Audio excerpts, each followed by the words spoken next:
아론의 귀한 찬양 감사를 드립니다. 우리 아론회는 이제 은퇴하신 분들을 중심으로 구성이 되어져 있는 남선교회입니다. 연세가 평균이 얼마이시죠? 계산하지는 않겠습니다. 70세 이상인 건 확실한 것 같은데 제가 눈을 감고 들어보니까 40대 정도 되는 목소리였습니다. 얼마나 찬양의 풍량이 풍성하든지 듣기가 참 좋았습니다. 우리 부산연합교회의 자랑이고 또 하나님의 영광입니다. 우리 하나님께 다시 한번 영광의 박수를, 찬양을 받으신 하나님께 영광의 박수를 올려드립니다. 여러분, 저는 지금 역사의 한 자리에 서 있습니다. 오늘 지금 이 뒤에 있는 강단이 여러분들이 보는 마지막 강단의 모습입니다. 우리 부산연합교회 이곳으로 정착을 하게 되어지고 거의 한 20년 가까이 여러분을 이제 보셨는데, 다음 주가 되어지면은 여러분, 우리 아이가 달라졌어요가 아니라 우리 교회가 달라졌어요. 한편으로는 참 아쉬운 마음이 있습니다. 이 십자가를 보면서 얼마나 기도를 많이 하셨을까, 은혜도 받으셨을 것이고 주님을 향한 그 소망과 그 은혜들을 바라보면서 나아갔던 자리였을 텐데, 이게 이제 변화가 되어진다고 하니까 한편으로는 마음이 참 섭섭한 마음이 있습니다. 하지만 또 하나님께서는 우리의 섭섭한 마음 이상으로 새로운 은혜를 예비하여 주신 줄 믿습니다. 여러분, 공사 정비가 진행되어지는 그 시간마다 하나님의 또한 은혜를 간구하며 우리 교회는 앞으로 더 좋아질 겁니다. 할렐루야. 한 주 한 주 지날수록, 한 달 한 달 지날수록, 할렐루야. 제가 우리 교회 부임한 지 아직 3달이 안 됐더라고요. 오래된 것 같죠? 저는 되게 오래된 것 같은 느낌이 들어요. 이제 매번 이렇게 강단에 서서 그런지 모르겠는데 굉장히 친근합니다. 예전에 있었던 교회 생각은 거의 잊어버리고 지금 있는 교회가 모교회 같은 느낌이 들 정도로 그렇게 친근한 느낌이 듭니다. 하지만 시간이 지나면서 하나님께서 우리 교회를 향한 무엇인가 일을 하고 계시구나, 역사를 하고 계시는구나 라는 것이 느껴지니까 익숙하지만 뭔가 새롭다는 느낌. 할렐루야. 하나님의 일들을 기대하면서 여러분 또 이 뒤에도 여러분 바뀌어질 모습을 또한 기대하면서 그렇게 나갔으면 좋겠습니다. 이럴 때 여러분 꼭 중요한 게 있어요. 하나님의 역사가 진행이 되어질 때는 항상 악한 역사도 함께 동행이 되어집니다. 제가 건축하는 교회에서 2곳에서 사역을 했던 경험이 있습니다. 근데 꼭 교회가 잘 되려고 하면은 안 좋은 일들이 있더라고요. 어려운 일들이 있어서 이 나가는데 이렇게 브레이크를 잡는 그런 느낌들이 있을 때가 있었습니다. 하지만 여러분, 하나님의 역사는 멈추지 않으시더라고요. 그런 이야기가 있죠. 기차는 지나간다. 기차가 지나갈 때 동네 개들이 막 짖어요. 근데 아무리 강아지들이 방해를 한다 할지라도 기차는 그냥 가는 겁니다. 그 강아지가 방해를 하더라도 하나님의 역사는 계속해서 전진되어져요. 하지만 필요한 것이 있습니다. 바로 우리의 마음이에요. 우리가 하나님의 그릇을 담고 하나님의 역사를 이루어갈 것을 목도하게 될 텐데 우리가 그 그릇을 잘 준비해야 될 줄 믿습니다. 여러분, 한 주 동안 특별히 교회를 위해서 기도를 부탁을 드립니다. 사장학개론이라는 책이 있습니다. 제가 몇 년 전에 보았던 책인데 이름이 특이해서 한번 구입을 해봤어요. 사장학개론, 교육학개론, 건축학개론, 법학개론은 들어봤는데 사장학개론은 처음 들어보더라고요. 그래서 제가 뭔 책인가 한번 사서 읽어보았는데 참 그 내용도 흥미로웠습니다. 한번 사진 한번 보여주시죠. 저 책인데요, 이 사장님이 된 분이 이제 사장이라면 어떻게 살아가야 되는지에 대해서 꼼꼼하게 적어놓은 겁니다. 제가 뭐 여러 가지 이야기가 있었지만 그 중에서 기억이 나는 장면은 사장님은 슬리퍼를 신고 다니면 안 된대요. 왜냐하면 사장이 슬리퍼를 신으면 그 밑에 있는 직원들은 그 사장님을 따라할 가능성이 있다는 것입니다. 아니, 슬리퍼는 안 신더라도 운동화를 꺾어 신는 그 직원들이 나오게 된다는 것이죠. 그렇게 되면 결국에는 그 사업장의 품격이 떨어지게 되는 것이죠. 그러니까 사장님은 어떠해야 되는지, 옷차림은 어떠해야 하는지, 말투와 이 관계는 어떻게 맺어야 되는지에 대해서 꼼꼼하게 이렇게 적어놨더라고요. 그걸 보면서 참 사장님 되는 것도 쉽지 않겠구나. 참 여기 혹시 사업을 계획하시고 계시는 분들이 계신지 모르겠는데 이 사장님 소리 한번 듣는 것이 그렇게 쉬운 일은 아니구나라는 생각을 해보게 됐습니다. 이 사장이 되어지면은 좋을 것 같지만은 또 부정적인 부분도 있다라고 언급을 합니다. 그 사장의 자리에 올라가게 되어지면은 외로워진다라는 거예요. 왜냐하면 같이 사장의 직급이 올라가면 올라갈수록 이 함께 할 수 있는 사람들이 점점 줄어들기 때문입니다. 직원들도 사장님이랑 같이 밥 먹는 거 안 좋아한대요. 그러니 결국에는 친구들이랑 이렇게 만나야 되는데 친구들과도 이 대화의 코드가 안 맞고 결국에는 밥은 혼자 먹게 되어진다라는 것이죠. 외로워지는 것을 이야기하는 것을 보게 되었습니다. 여러분 신기하지 않습니까? 사회적으로는 사장님이라고 하면은 뭔가 성공한 것처럼 느껴지는데 실상은 그 안에 무엇인가 허전함이 있다는 것을 언급하고 있는 것이죠. 이것이 어찌 보면 우리의 인생이지 않는가라는 생각을 해보게 됩니다. 사람들은 모두 다 성공이라는 목적을 두고 그곳을 향해서 열심히 달려가게 되어지는 거예요. 하지만 그 자리에 올라갔음에도 불구하고 무엇인가 만족할 것 같고 행복할 것 같은데 막상 그 자리에 있어 보면은 그 허전함을 감출 수가 없다라는 것이죠. 제가 예전에도 한번 말씀을 드렸을 것입니다. 사람의 마음은 이렇게 작아요. 그런데 세상에 있는 모든 것을 다 가져다 주어도 이 마음이, 작은 마음이 채워지지 않는 것입니다.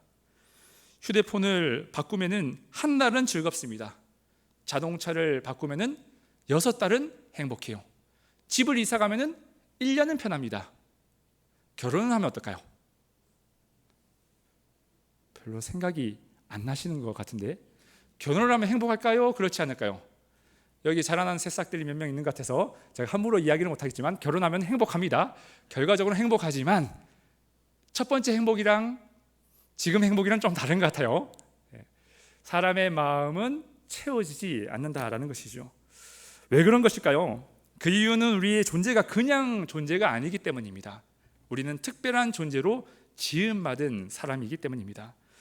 여러분 우리는 영적인 존재로 지음을 받았어요. 하나님께서 세상 만물을 창조하실 때 말씀으로 다 창조를 하셨습니다. 빛이 있으라, 바다에 물고기와 땅에 기는 것들이 있으라 말씀하시니까 다 그것이 만들어졌습니다. 근데 사람만큼은 어떻게 창조가 되었죠? 사람은 진흙으로 빚었어요, 하나님께서. 그러니까 우리는 어찌게 보면은 우리는 수제품입니다. 하나님의 수제품. 그것으로 모자라서 하나님 우리에게 무엇을 주셨습니까? 생영을 코에다가, 생기를 코에다가 불러 넣으셨다. 이것을 성경에서 보면은 루아흐라는 히브리어를 사용하고 있는데 이것은 성령을 의미하는 것입니다. 그러니까 인간은 그냥 흙으로만 만들어진 존재가 아니라 하나님의 영이 우리 가운데 들어오게 되어진 존재라는 것이지요. 그러기에 여러분 사람은요 영적인 존재로 만들어졌습니다. 동물은 본능에 따라서 살아가요. 배가 고프면은 싸나워지고 배가 부르면은 온순해집니다. 하지만 인간이라는 존재는 어떻죠? 잘 먹고 잘 살아도 그 마음이 편치가 않는 것입니다. 왜 그런 것일까요? 동물보다 지능이 높기 때문에 그런 것일까요? 여러분 저도 조사를 하다가 알게 되었는데요. 인간이랑 침팬지 그 DNA가 유전자가 거의 같다고 합니다. 혹시 몇 프로가 같은지 아십니까? 인간과 침팬지의 유전자가 몇 프로가 같은지 아십니까? 98% 같습니다. 2%만 달라요. 침팬지 같은 경우는 모든 동물들 중에서 지능이 가장 높다고 합니다. 근데 여러분 침팬지가 아무리 사람을 닮았다 하더라도 그 침팬지가 기도하는 것 본 적 있으십니까? 침팬지가 찬양하고 예배하는 것 본 적이 있으세요? 동물은 예배하지 않습니다. 왜냐하면 그 안에 영이 없기 때문이요. 근데 사람은 신기하죠? 제가 이렇게 여행을 다녀보니까 어느 곳에 가든지 종교가 없는 곳은 없더라고요. 다 어디 가면은 뭐 기독교가 아니더라도 뭘 갖다 놓고 이렇게 섬기는 것을 많이 보게 되었습니다. 인간만이 유독히 뭐를 가지고 있다는 거죠? 종교성을 가지고 있다는 것입니다. 종교가 어떻든 간에 우리의 마음 가운데는 이 영적인 것과 관련되어진 그 바람이 있다라는 것이죠. 왜냐하면 인간만이 영적인 존재로 지음을 받았기 때문입니다. 우리는 잘 먹고 잘 사는 것에 만족하는 것이 아니에요. 우리의 영혼의 만족이 있어야지 참다운 기쁨과 감격을 누리게 되어진다는 것이죠. 이것이 우리의 영혼입니다. 오늘 제가 퀴즈를 한번 내보도록 하겠습니다. 누가복음 11장 13절 말씀에 이렇게 기록이 되어 있습니다. 괄호가 있는데요. 자, 한번 읽어볼게요. 자, 시작. 너희가 악할지라도 좋은 것을 자식에게 줄 줄 알거든 하물며 너희 하늘 아버지께서 구하는 자에게 땡땡을 주시지 않겠느냐 하시니라. 저기에 무엇이 들어갈까 벌써 아시는 분도 계시겠지만 비교하는 성경 구조를 한번 보도록 할게요. 마태복음 7장 11절에 비슷한 내용이 이렇게 기록하고 있습니다. 잠깐 읽어볼게요. 시작. 너희가 악한 자라도 좋은 것으로 자식에게 줄 줄 알거든 하물며 하늘에 계신 너희 아버지께서 구하는 자에게 좋은 것으로 주시지 않겠느냐. 아멘. 자, 마태복음과 누가복음이 내용이 거의 동일합니다. 자, 그렇다면 저 네모 안에 들어갈 답은 무엇일까요? 분명히 마태복음에서는 저 네모에 좋은 것이라고 표현되어 있는데 누가복음에서는 무엇이라고 기록이 되어 있을까요? 혹시 아시는 분? 이렇게 속닥속닥 얘기하지 마시고 정답은요 바로 성령입니다. 성령을 주시지 않겠느냐. 자, 성경은 이 성령을 뭐라고 얘기하고 있죠? 좋은 것이다라고, 좋은 것을 성령이라고 표현하고 있다는 것이죠. 여러분, 인생에서 가장 우리에게 필요한 것, 우리 인생의 가장 좋은 것은 바로 성령님이라는 것을 언급하고 있다는 것입니다. 요한삼서 1장 2절 말씀에도 이렇게 기록하고 있어요. 사랑하는 자여 내 영혼이 잘됨 같이 내가 범사에 잘되고 강건하기를 내가 간구하노라. 순서를 보십시오. 내가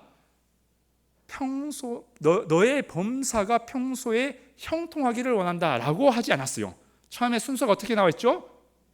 내 영혼이 먼저 잘되고 그리고 난 뒤에 범사가 잘되고 건강하기를 원한다라고 성경은 분명히 그 순서를 언급하고 있다는 것이죠. 내 영혼이 잘된 후에 범사가 잘되는 것이요, 내 영이 만족해야지 범사가 잘돼도 그것이 만족이 된다는 것입니다. 반대로 아무리 세상에 무엇인가 천금만금을 준다 할지라도, 세상의 모든 일들이 잘 풀린다 할지라도 내 영혼이 건강하지 아니하면은 우리의 마음에, 우리의 인생에 만족함이 없다라는 것을 말씀하는 것입니다. 문제는요, 사람들이 영적인 부분에 대해서 별로 인지하지 못하고 살아간다라는 것이죠. 어떤 목사님이 설교에서 이런 얘기를 했는데 참 공감이 됐습니다. 교회가 부흥하는 방법이 있대요. 교회가 부흥하는 방법. 교회가 어떻게 하면 부흥할 수가 있는가? 이분이 아주 쉽게 부흥을 할 수 있는 방법이 있대요. 그것은 하나님께서 기적만 한번 베풀어 주시면 된다는 거예요. 어떤 기적? 교회만 왔다면은 수명이 5년이나 연장이 되는 겁니다. 교회만 와서 예배만 드려도 5년이 연장된다면은 그 다음 주부터 막 구름대처럼 교회에 미어 터질 거라는 거예요. 전도하지 않아도 그냥 자동으로 전도가 될 것이라는 겁니다. 여러분, 그렇지 않겠습니까? 사람이 시한부 선고받게 되면은 하루하루를 살아가는 것이 정말 피를 말리는 그런 시간인데 5년이나 연장을 시켜준다고 하면은 그것이 얼마나 기쁜 소식이겠습니까? 근데 여러분, 제가 참 이거에 충격을 받았어요. 그거 아십니까? 교회는요, 그 생명을 5년 연장시켜 주는 곳이 아닙니다. 교회는 어떤 곳이죠? 하나님은 어떤 분이십니까? 우리에게 영원한 생명을 허락하여 주신 분이에요. 할렐루야. 5년, 그게 아니라는 거예요. 5년이랑 비교할 수 없는 영원한 생명을 우리에게 허락하여 주셨는데 우리는 왜 이 예배에 나오지 못하는 것이며 왜 이 예배에 만족하지 못하는 것일까? 그것은요, 여러분, 우리의 이 관심이, 우리의 이 시선이 영적인 것에 있지 않기 때문이에요. 세상적인 것에만 자꾸만 생각을 하다 보니까 내 영혼이 어떻게 진행되어지고 어떻게 지금 있는 상태에 대해서 전혀 무감각하게 살아가게 되는 것이지요. 예수님께서 이를 부자의 비유를 통해서 말씀하여 주셨습니다. 어떤 농부가 그 해 농사가 너무 잘 됐어요. 그런데 이 농부가 고민이 생겼어요. 이게 장사가 아니죠. 농사가 잘 되고 나니까 소출이 많아지고 나니까 기뻐해야 되는데 오히려 근심하게 되었다는 것입니다. 왜냐하면 지금 창고가 너무 작거든요. 그러니까 이 많은 소출을 어디다 보관해야 될지에 대한 고민이 생긴 겁니다. 그런데 옳구나, 기가 막힌 방법을 하나 생각해낸 겁니다. 그것은 성경에 나오는 내용에 보니 지금에 있는 곳간을, 창고를 헐어버리고 새로운 창고를 짓자. 그러면은 지금 있는 소출도 보관을 할 수 있을 것이며 나중에 수입이 늘어나면 그것도 보관할 수 있으니까 얼마나 좋은가. 그렇게 해서 창고를 늘리게 되었다는 것입니다. 틀린 얘기가 아니죠. 아주 지혜로운 이야기입니다. 미래를 예측해가지고 창고를 크게 지은 것이죠. 어찌 보면은 아까 전에 제가 언급했던 이 사장학개론에 나오는 그 사장들이 해야 될 일들을 너무나도 잘 지킨 겁니다. 그런데 이 농부를 가리켜서 성경은 무엇이라고 표현하고 있는가? 12장 20절에 이렇게 표현하고 있습니다. 하나님이 이르시되 어리석은 자여, 어리석은 자여라고 표현하고 있어요. 세상적으로 봤을 때는 누구보다도 예측력이 있구나, 누구보다도 기획이 있고 그 앞날을 예측할 수 있는 사람이라고, 비전을 볼 수 있는 사람이라고 하는데, 하나님은 그것을 가리켜서 어리석다라고 말씀하고 있는 거예요. 왜냐하면 그 이유가 오늘 밤에 그 영혼이 어찌 될지 모르는데 네가 이렇게 열심히 지었다 하더라도, 한번 읽어보겠습니다. 시작.